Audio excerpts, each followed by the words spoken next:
Hello everyone. आज की इस वीडियो में ना आप लोगों को कुछ ऐसे स्ट्रक्चर्स और सेंटेंसेस मिलेंगे जहाँ पे हिंदी में बिल्कुल अलग बोला जाता है और इंग्लिश में उनको बनाने का तरीका बिल्कुल अलग होता है। ठीक है। आज की वीडियो आपको बहुत अच्छे से बहुत ध्यान से देखनी होगी। आपको हिंदी सुननी है, माइंड में उसको ट्रांसलेट करना है इंग्लिश में। इस तरह से आपकी रोज़ बोले जाने वाले सेंटेंसेस की जो प्रैक्टिस है वो बहुत अच्छे से हो जाएगी। तो चलिए वीडियो को पहले सेंटेंस का शुरू करते हैं। देखिए, पहला सेंटेंस है, मेरी पत्नी काफ़ी दिनों से इंटरनेट पर पढ़ रही है। ठीक है। यहाँ पे आपको दो चीज़ें सीखने को मिलेंगी।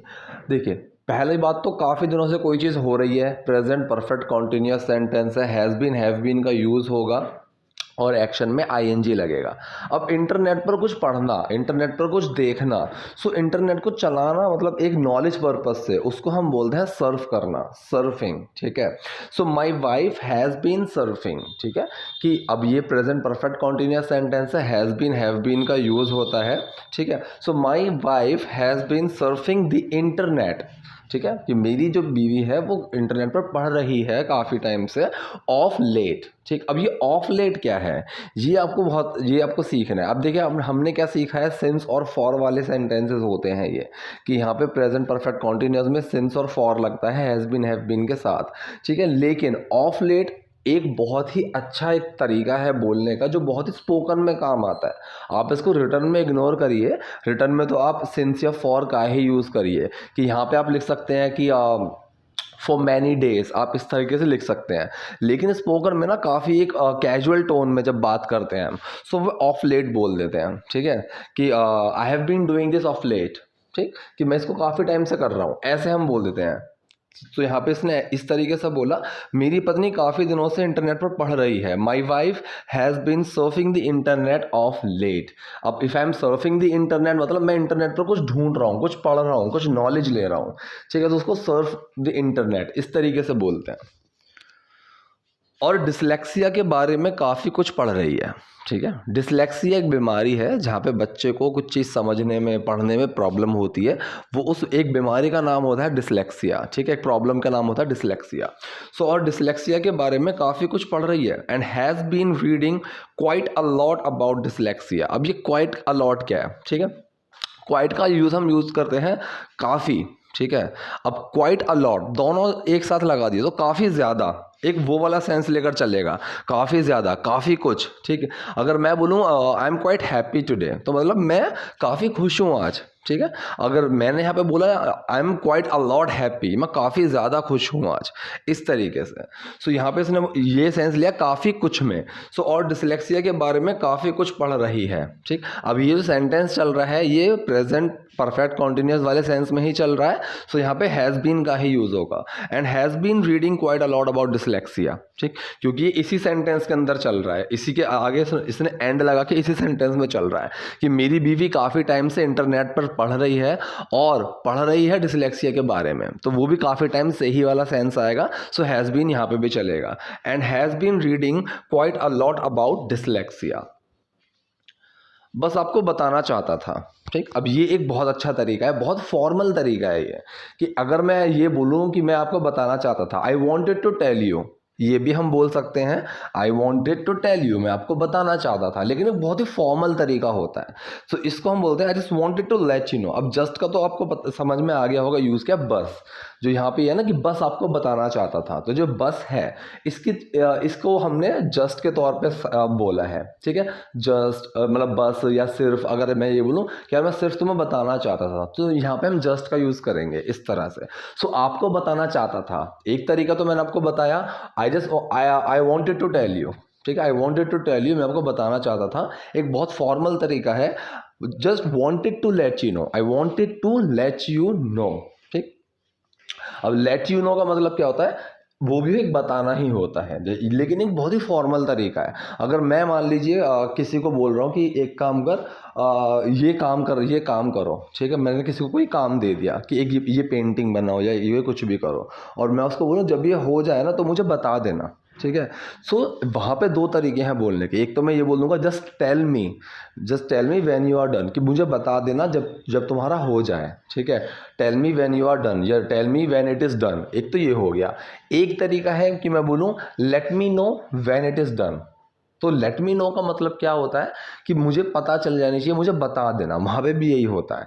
लेट मी नो एक बहुत तरीके से हम बोलते हैं कि इस तरीके से हम बोलते हैं कि मुझे बता देना, एक बहुत ही फॉर्मल तरीका होता है कि अगर मैं किसी को भी बोलूँ कि प्लीज़ लेट मी नो, अगर मेरी कोई हेल्प चाहिए हो तो, if you need any help then let me know, अगर तुम्हें मेरी कोई मदद चाहिए हो तो मुझे बता देना, इस तरीके से।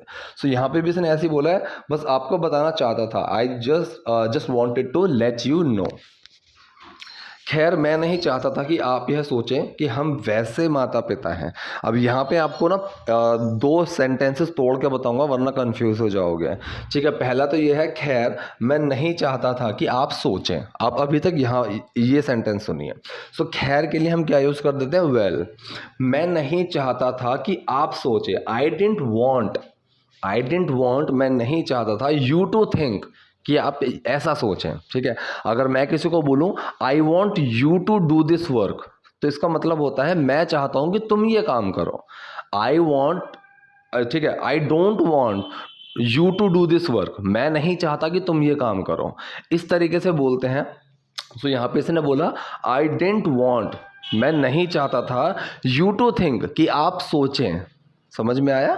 ठीक। I want you to eat this, मैं चाहता हूं कि तुम ये खाओ। I don't want you to eat this, मैं नहीं चाहता कि तुम ये खाओ। ऐसे ऐसे हम बोलते हैं। सो यहाँ पे आई डेंट वॉन्ट, मैं नहीं चाहता था, अभी डिड के साथ लगा हुआ है तो पास्ट का सेंटेंस है। आई डेंट वॉन्ट, मैं नहीं चाहता था यू टू थिंक, कि आप सोचें। यहां तक हो गया। अब हिंदी सुनिए फिर इंग्लिश सुनिए, कि हम वैसे माता पिता हैं जो बिल्कुल भी अपने बच्चों की परवाह नहीं रखते हैं या फिर नहीं करते हैं। ठीक है, तो जब भी इस तरीके का सेंटेंस आए कि मैं वो इंसान हूं जो किसी का बुरा नहीं चाहता, ठीक है, वो ऐसा इंसान है जो ये करता है, तो जब किसी इंसान के बारे में इस तरीके का सेंटेंस आता है तो वहां पे हम उसको कैसे बोलते हैं? मैंने बोला मैं वो इंसान हूं जो किसी का बुरा नहीं चाहता। ठीक है, आई am a person who don't think bad for anyone. ठीक है, सो वहाँ पे हम हु का यूज़ करते हैं जो के लिए। अगर कोई चीज़ हो तो उस चीज़ के लिए हम विच का या वॉट का यूज़ करते हैं। जैसे कि मैंने बताया कि पेन लेकर आओ जो फ्रिज पे रखा है। ठीक है, bring the pen which is on the fridge. ठीक है, तो वो चीज़ हो गई एक। अगर मैं किसी इंसान को बोलूं कि उस इंसान को बुलाओ, लड़के को बुलाओ जो सोफे पे बैठा है, call the boy who is sitting on the sofa, वहां लड़के के लिए हु आ जाएगा। ठीक है, सो यहाँ पे सेंटेंस क्या बना कि हम वैसे माता पिता हैं जो बिल्कुल भी अपने बच्चे की परवाह या ख्याल नहीं करते हैं। दैट वी आर पेरेंट्स, हम वो माता पिता हैं हु डोंट रियली बॉदर। ठीक है, अब यहाँ पे हु आ गया। सो यहाँ पे अगर वैसे मैं बनाऊँ, ग्रामेटिकली जाऊँ, तो यहाँ पे इसका तो बनेगा कि हम वैसे माता पिता हैं। अब हम वैसे की जब बात आ जाए ना, सो उसके साथ जो हमेशा चलता है कि मैं वैसा इंसान हूँ जो ये नहीं चाहता, वो ऐसा इंसान है जो ये करना चाहता है। ठीक है, सो यहाँ पे I am a person who don't want. ठीक है, she is a girl who doesn't like to talk to him. ठीक, इस तरीके से। So that we are parents who really bother. अब यहाँ पे रियली का मतलब क्या है? ठीक है, अभी मैं आपको बताऊंगा। हु डोंट रियली बॉदर और केयर अबाउट देयर किड्स। सो यहाँ पे रियली का मतलब बिल्कुल भी वाला। अब रियली के तीन मतलब आपको मैंने बता दिए। एक तो रियली का मतलब होता है सच में। ठीक है, एक तो होता है सच में वाला। ठीक है, दूसरा होता है जो हम वेरी के तौर पे यूज़ करते हैं कि मतलब I am really happy today, मैं आज बहुत खुश हूँ। ठीक, सो वेरी के तौर पे हम यूज़ करते हैं। रियली का एक यूज़ वो होता है। तीसरा यूज़ मैंने अब रियली का आपको ये सिखाया, बिल्कुल भी। ठीक है, बिल्कुल भी इस तरीके से। तो इस यहाँ पे भी हम रियली का यूज़ करते हैं। अब एक चीज़ आप ध्यान रखिए, रियली का जो एक्चुअल मतलब है वो तो सच में ही है, लेकिन जैसे मैंने बोला कि I am really happy today, तो इसको अगर मैं सच में के तौर पे देखना चाहूँ, मैं सच में बहुत खुश हूँ, ये भी ठीक है, लेकिन यहाँ पे वेरी के ऑल्टरनेटिव के तौर पे यूज़ होता है कि आई एम वेरी हैप्पी। उस तरीके से यूज़ होता है I am really happy today. एक तो हो गया ये। ठीक है, दूसरा जब मैंने बोला बिल्कुल भी वाला। ठीक, अब अगर मैं किसी को बोलूँ I really don't want to go in the party. ठीक है, सो यहाँ पे क्या हुआ, एक तो ये हो गया कि मैं सच में नहीं जाना चाहता पार्टी में, अगर मैं सच में वाला सेंस लेकर चलूँ। लेकिन जैसे कि मैंने अभी बताया कि बिल्कुल भी वैसा वाला सेंस भी लेकर चलता है रियली। सो मैंने बोला है really don't want to go in the party, मैं बिल्कुल भी नहीं जाना चाहता।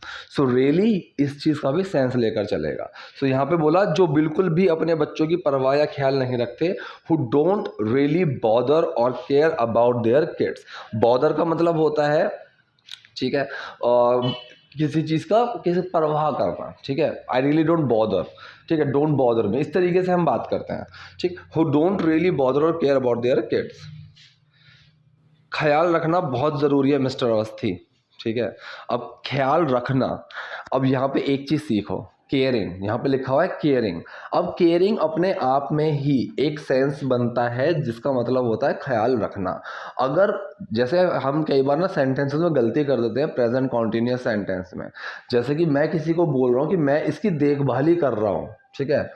अगर मैं बोलूँ कि मैं इसकी देखभाल ही कर रहा हूँ, तो वहाँ पे कई लोग ऐसे बोल देते हैं आई एम केयरिंग, ठीक है। लेकिन जो केयरिंग है ये इस तरीके से नहीं बोलते हैं, केयरिंग एक एडवर्ब होता है, ठीक है। मतलब केयरिंग एक ऐसा केयरिंग अपने आप में ही एक वर्ड है, ठीक है। केयर का मतलब होता है देखभाल, और देखभाल करना, ठीक है, वो केयरिंग के अंदर आ जाता है। तो अगर मैं किसी को बोलूँ आई एम केयरिंग, तो इसका मतलब है मैं देखभाल करने वाला इंसान हूँ, मतलब मैं ऐसा इंसान हूँ जो किसी की देखभाल करता है, ठीक है। सो यहाँ पे अगर मैं सेंटेंस ये है कि मैं किसी की देखभाल ही कर रहा हूँ, सो यहाँ पे हम बोलेंगे I am taking care of something, लेकिन वहाँ पे मैं ये नहीं बोल सकता आई एम केयरिंग, ठीक। यह चीज़ समझिए। तो ख्याल रखना, केयरिंग बहुत ज़रूरी है mister Awasthi. It's very important mister Awasthi, it is very important mister Awasthi. इसमें घाव भरने की शक्ति होती है, ठीक है, इसमें घाव भरने की शक्ति होती है। घाव भरना, ठीक करना, मतलब किसी बीमारी से उभरना, इस चीज़ को हम बोलते हैं इंग्लिश में हील करना, ठीक है, हील, HEAL। अब हील का मतलब होता है अगर मान लीजिए कोई चोट लग गई किसी के और वो ठीक हो रही है, सो मैं उसको बोल दूंगा यार it is healing, like it's healing, कि घाव भर रहा है, ठीक है, इट्स हीलिंग वेरी गुड, कि काफ़ी अच्छे तरीके से तेरी चोट ठीक हो रही है, इस तरीके से हम बात करते हैं। सो इसमें घाव भरने की शक्ति होती है, it has the power to heal, किसमें, केयरिंग में, देखभाली करने में, it has the power to heal, इसमें घाव भरने की शक्ति होती है। एक मरहम की तरह जो दर्द को शांत करता है, ठीक है। अब मरहम को हम क्या बोलते हैं इंग्लिश में, बाम। अब बाम जो होता है ना उसको हिंदी में हम मरहम बोलते हैं, ठीक है, एक मरहम की तरह, ठीक है। अब तरह के लिए हम लाइक का यूज़ करते हैं। अगर मैं किसी को बोलूँ मेरी तरह काम करो, so do this like me, मेरी तरह करो ये, do this like me, dance like me, मेरी तरह नाचो, ऐसे। सो मरहम की तरह, लाइक अ बाम, ठीक है, जो दर्द को शांत करता है, ठीक है। दैट, अब यहाँ पे दैट की जगह अगर आप विच लगाओ वो भी ठीक है, विच सूथ्स पेन, ऐसे भी बोल सकते हैं। दैट, जो, वो भी ठीक है। That soothes pain. अब सूथ का मतलब क्या होता है, सूथ का मतलब होता है शांत करना, ठीक है। अब यहाँ पे एक उसके तौर पे हम यूज़ कर रहे हैं, सिंगुलर के तौर पे यूज़ करते हैं, तो दर्द को शांत करता है, तो सिंगुलर के तौर पे यूज़ कर रहे हैं तो हम यहाँ पे डज लगाएंगे और डज छुप जाएगा क्योंकि सिंपल सेंटेंस है। डज छुपेगा सूथ के अंदर तो वो सूथ्स बन जाएगा, ठीक है। दैट सूथ्स पेन, ठीक, like a balm that soothes pain, एक मरहम की तरह जो दर्द को शांत करता है। बच्चे को तसल्ली रहती है कि कि कोई उसकी परवाह करता है, ठीक है। सो बच्चे को तसल्ली रहती है, आप इस चीज़ को सोचिए कि इसको सेंटेंस कैसे बनाएंगे। सो ऐसे सेंटेंस बड़े कंफ्यूज करते हैं, ठीक है। सो बच्चे को तसल्ली रहती है, सो तसल्ली का मतलब होता है रीअश्योर्ड, रीअश्योर्ड, ठीक है। रीअश्योर्ड का मतलब होता है कि भाई दिलासा रखना, मतलब हिम्मत रखना, एक हौसला रखना, तसल्ली रखना, एक वो चीज़ होती है। So the child feels reassured, ठीक। So the child feels reassured, कि बच्चे को एक दिलासा रहता है, बच्चा एक तसल्ली महसूस करता है। सो जब भी आपके सामने कोई ऐसा सेंटेंस आ जाए ना हिंदी में जो बहुत कंफ्यूजिंग हो, जिसका समझ में ही नहीं आ रहा आपको कैसे बनाना है, सो आप उसको उसके सेंस को पकड़ो, सेंटेंस को हल्का सा घुमाओ और फिर आप उसको देखो कि अब मैं इसको कैसे बनाऊंगा। सो सेंटेंस हमारे सामने यह है, बच्चों को तसल्ली रहती है, ठीक है। अब कैसे रहती है, मतलब बच्चा तसल्ली महसूस करता है, ये थोड़ा सिंपल सा लगा, तो अब ये बना देंगे हम, द चाइल्ड फील्स रीअश्योर्ड, कि भाई बच्चे को तसल्ली रहती है कि कोई उसकी परवाह करता है। तो कि कोई उसकी परवाह करता है, that someone cares for him. अब कोई के लिए हम यूज़ करते हैं समवन, ठीक है, समवन। और समवन मैंने कई बार बताया है, हम इसको सिंगुलर ट्रीट करते हैं। हिंदी में भी हम ऐसे ही बोलते हैं ना कि कि कोई उसकी परवाह करता है, करते हैं नहीं, कि कोई उसकी, कि कोई तुम्हें अगर ये बोलता है, कोई अगर तुम्हें ये समझाता है, सो हिंदी में भी हम कोई को सिंगुलर ट्रीट करते हैं और इंग्लिश में भी, ठीक है। So someone cares for him, कोई उसकी परवाह करता है। अब केयर्स क्या है, ये डज छुपा हुआ है, करता है, ठीक है। सो डज छुपा हुआ है केयर के अंदर। अगर मैं इसको नेगेटिव बना दूं, so does not care for him, so यहाँ पर does not care for him आ जाएगा क्योंकि डज बाहर आ गया, लेकिन यहाँ पे डज छुपा हुआ है कि समवन केयर्स फॉर हिम। अगर कोई परेशानी हो तो मेरे पास आओ, ठीक है। If you have any troubles, ठीक है, if you have any trouble come to me. Come to me का मतलब मेरे पास आओ, ऐसे हम बोलते हैं, ठीक है। अगर कोई परेशानी हो, if you have any trouble come to me, मेरे पास आओ। तो क्या हुआ अगर तुम फिसले, ये चीज़ बहुत अच्छी है सीखने के लिए। सो वॉट इफ़, ठीक है। अब यहाँ पे सो वॉट इफ़, इसमें देखिए सो जो है ये अलग है, वॉट इफ़ जो है ये एक साथ है, ठीक है। सो वॉट इफ यू स्लिप्ड, ठीक है। तो क्या हुआ, ये पूरा हम जो तो क्या हुआ, सो वॉट इफ इस तरीके से बोलते हैं, ठीक। अगर मैं बोलूं क्या हो अगर वो यहाँ पे आ जाए, what if he comes here, ऐसे हम हिंदी में बोलते हैं ना, यार कैसा हो अगर पकौड़े मिल जाएं, ठीक है। सो what if you get pakoras, इस तरीके से हम बात करते हैं। सो का मतलब होता है तो, यहाँ पे सो का जो मतलब है वो तो के तौर पे है। तो कैसा हो, तो क्या हो, ऐसे हम बोलेंगे। तो क्या हुआ, यहाँ पे वो सेंस आया। तो क्या हुआ अगर तुम फिसले, so what if you slipped. So what, तो क्या हुआ, इफ यू स्लिप्ड, ठीक है। तो क्या हुआ अगर तुम फिसले, गलती हुई, मैस्ड अप। अब मैस्ड अप का मतलब क्या है, कोई चीज़ गड़बड़ कर देना, ठीक है। अब मैं किसी को बोलूँ अगर मैंने कोई ख़राब कर दिया, मेरे से कुछ गलती हो गई, सो मैं वहाँ बोलूँगा यार आई मैस्ड अप, ठीक है, कि मैंने गड़बड़ कर दी, ठीक है। तो वो वाला सेंस है यहाँ पे। सो वॉट, क्या हुआ, सो वॉट इफ़ यू स्लिप्ड, अगर तुम फिसले, गलती हुई, मैस्ड अप, मैं हूँ ना। अब मैं हूँ ना को हम कई तरीके से बोल सकते हैं, ठीक है। काउंट ऑन मी, ये भी हम बोल देते हैं काउंट ऑन मी, कि भाई मैं हूँ ना, ठीक। I am there for you, I am there for you का मतलब मैं हूँ तुम्हारे साथ, इस तरीके से हम बोलते हैं। सो यहाँ पे क्या हुआ, तो क्या हुआ अगर तुम फिसले, so what if you slipped, messed up, गड़बड़ कर दी, मैं हूँ ना, I am there for you, मैं हूँ ना, I am there for you. इसे ही ख्याल रखना कहते हैं ना मिस्टर अवस्थी। अब इसे ही ख्याल रखना कहते हैं ना, ये आप कई तरीके से बोल सकते हो। एक तो सिंपल सा है, इजंट दैट केयरिंग, बस इजंट दैट केयरिंग, ये एक तरीका हो गया। It is caring, isn't it, ठीक है, एक तरीका ये हो गया कि मैं यहाँ पे बोलूँ कि इसको ही केयरिंग कहते हैं ना, सो दैट इज़ केयरिंग, ठीक है, ऐसे बोल दूंगा दैट इज़ केयरिंग, राइट। ये हो गया एक तो तरीका। It is caring, isn't it. अब इजंट इट, डजंट ही, इस तरीके से कैसे हम बोलते हैं वो मैंने कई बार आपको बताया हुआ है कि अगर मैंने किसी को बोला कि मैंने बताया था ना, आई टोल्ड यू, फिर जो उसमें मेन जो वर्ब यूज हुई, डिड का सेंटेंस है, सो डिडंट आई, ठीक है। तो मैंने क्या बोला, मैंने तुम्हें बताया था ना, अभी जो ना है तो आई टोल्ड यू। अब ये टोल्ड यू मतलब क्या है, ये डिड वाला सेंटेंस है और पर्सन कौन है, मैं, सो डिडंट आई, ठीक है, मैंने तुम्हें बताया था ना। एक तो ये तरीका होता है। ऐसे ही यहाँ पे हम बोल सकते हैं, इसे ही ख्याल रखना कहते हैं ना।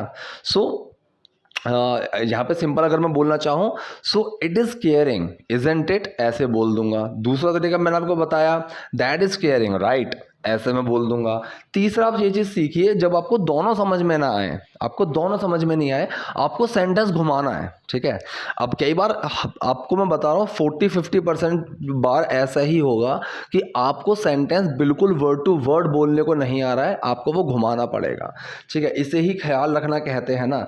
सो isn't that how one would describe caring, कि मतलब कोई केयरिंग को ऐसे ही बोलेगा ना, कि कोई केयरिंग को ऐसे ही एक्सप्लेन करेगा ना, तो वो उस तरीके से मैंने यहाँ पे बोला है कि isn't that how one would describe caring. अब वन का मतलब है कोई, यहाँ पे वन का मतलब है कोई, कि एक इंसान ऐसे ही बोलेगा ना, तो यहाँ पे वैसा है वन का मतलब, ठीक है। वुड का मतलब है कि वुड वहाँ पे फ्यूचर की एक पॉसिबिलिटी है कि ऐसा ही होगा ना, ठीक है। सो यहाँ पे हम श्योर नहीं है, हम एक फ्यूचर का गेस कर रहे हैं, फ्यूचर का अंदाजा लगा रहे हैं। सो वहाँ पे वुड का यूज होगा। सो isn't that how one would describe caring, कि ऐसे ही मतलब इसी तरीके से कोई डिस्क्राइब करेगा, कोई एक्सप्लेन करेगा केयरिंग को, राइट, ऐसे। सो इसे ही ख्याल रखना कहते हैं ना, isn't that how one would describe caring.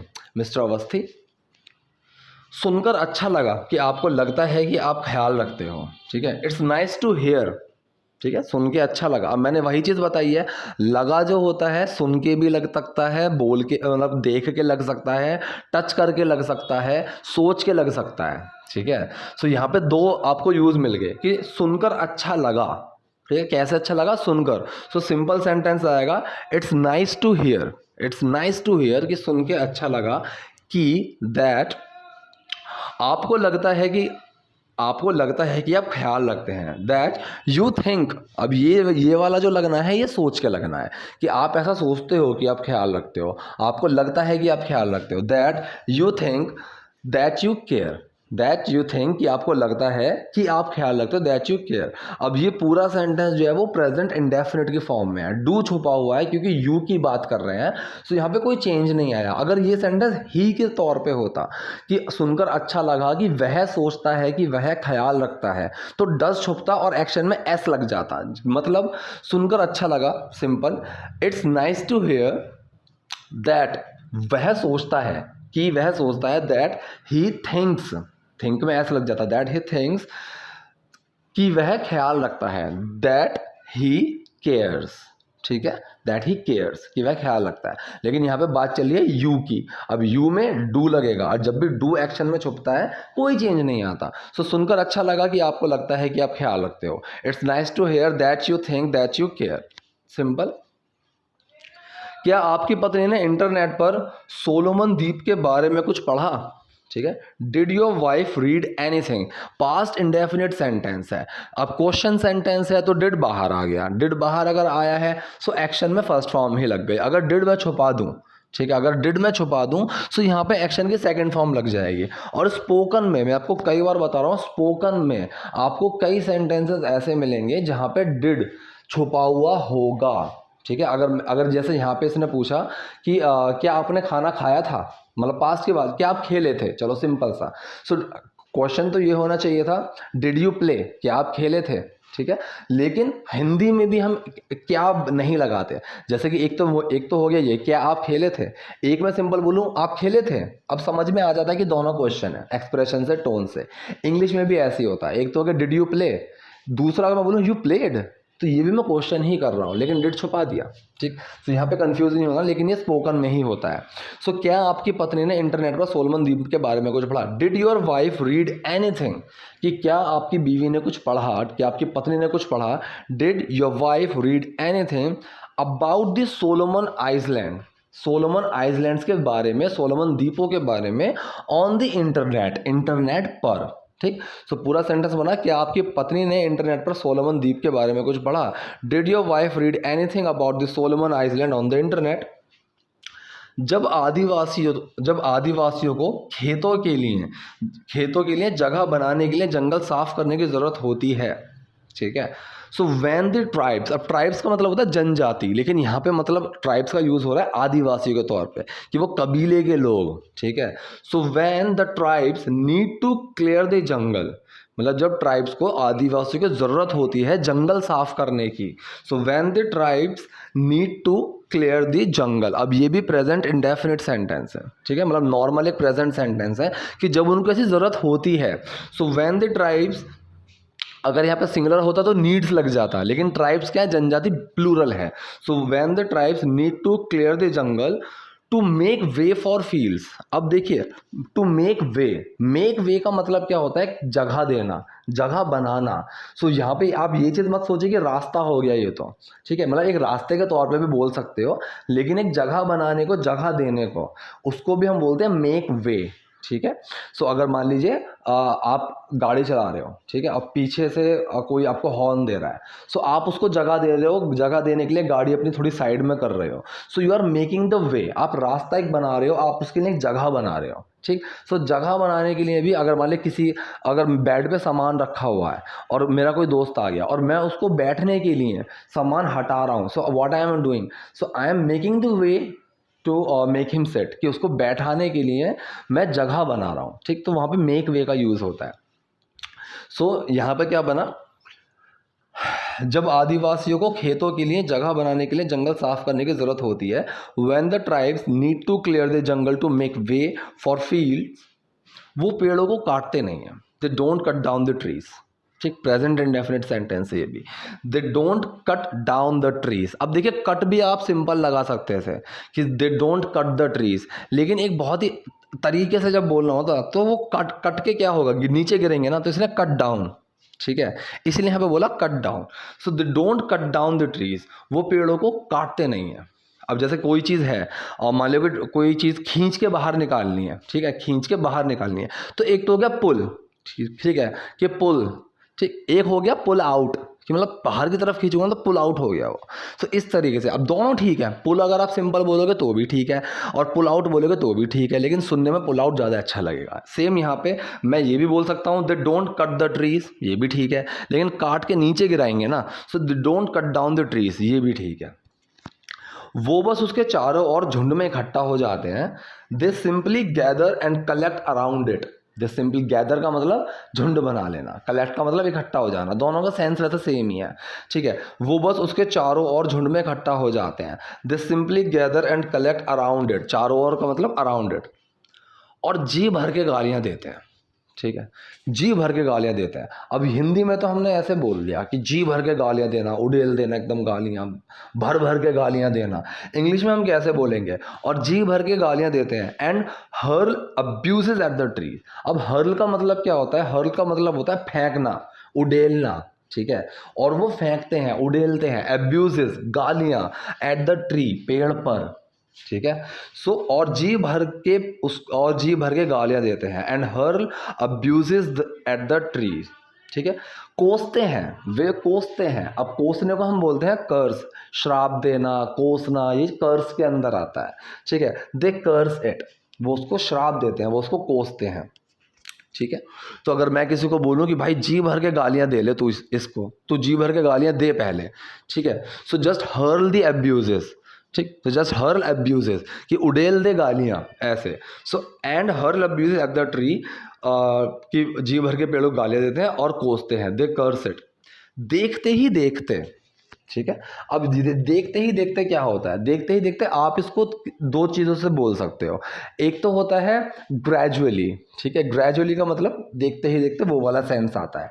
दूसरा आप बोल सकते हो स्लोली बट श्योरली, कि भाई ये चीज़ होगी लेकिन आराम आराम से होगी, ठीक है, मतलब पक्का होगी लेकिन आराम आराम से होगी। सो अगर मैं किसी को बोलूँ ना कि भाई अच्छे से अपना ध्यान रख, अपनी सेहत का ध्यान रख, अच्छा खा, ठीक है, आप कसरत कर, तो देखते ही देखते ना तो तेरा शरीर बन जाएगा, देखते ही देखते तेरी बॉडी अच्छी हो जाएगी, ठीक है, तेरी हेल्थ अच्छी हो जाएगी देखते ही देखते। सो वहाँ पे आप इसको ऐसे बोल सकते हो, take care of your health, do exercise. या तो आप ऐसे बोलो कि gradually you will see the improvement in your health, gradually you will be more healthy, ठीक है, एक तो हो गया ये। दूसरा मैं बोल दूंगा slowly but surely you will be more healthy, ठीक है, कि धीरे धीरे होगा लेकिन पक्का तू और अच्छा और हेल्दी हो जाएगा, ठीक है। सो यहाँ पे हिंदी में हम बोल देते हैं देखते ही देखते।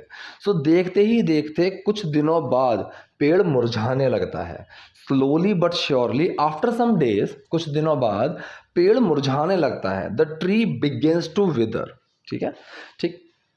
सो यहाँ पे the tree begins to wither, कि पेड़ मुरझाना शुरू कर देता है, वो वाला सेंस है ये, ठीक है। सो पेड़ मुरझाने लगता है, द ट्री बिगिंस टू विदर, मुरझाने लगता है, ये भी प्रेजेंट इंडेफिनिट सेंटेंस है। ट्री क्या है, सिंगुलर है, ठीक है, पेड़ मुरझाने लगता है, तो यहाँ पे बिगिन में डस छुप गया, ठीक। So the tree begins to wither, वो अपने आप मर जाता है, it dies on its own. अब ओन समथिंग ओन या फिर ओन समवन, उनका मतलब होता है अपने आप, खुद ही, ठीक है। अब मैं बोलूँगी ये मैंने खुद ही किया, यहाँ पे दो चीज़ें हैं बोलने के लिए, I did it my self, एक तो ये हो गया कि मैंने ये खुद किया, I did it on my own, ठीक है, ये मैंने अपने आप किया, तो दोनों बिल्कुल ठीक है। तो यहाँ पे इसने बोला वो अपने आप मर जाता है, it dies on its own. ठीक, तो आज के सेंटेंसेस थे ये। आई होप आपको वीडियो पसंद आई होगी। कोई डाउट है, कोई कन्फ्यूजन है तो कमेंट बॉक्स में जाइए, वहाँ मुझसे पूछिए। वीडियो पसंद आई है तो लाइक कीजिए, नए हैं लाइक सब्सक्राइब दोनों कीजिए। Thank you.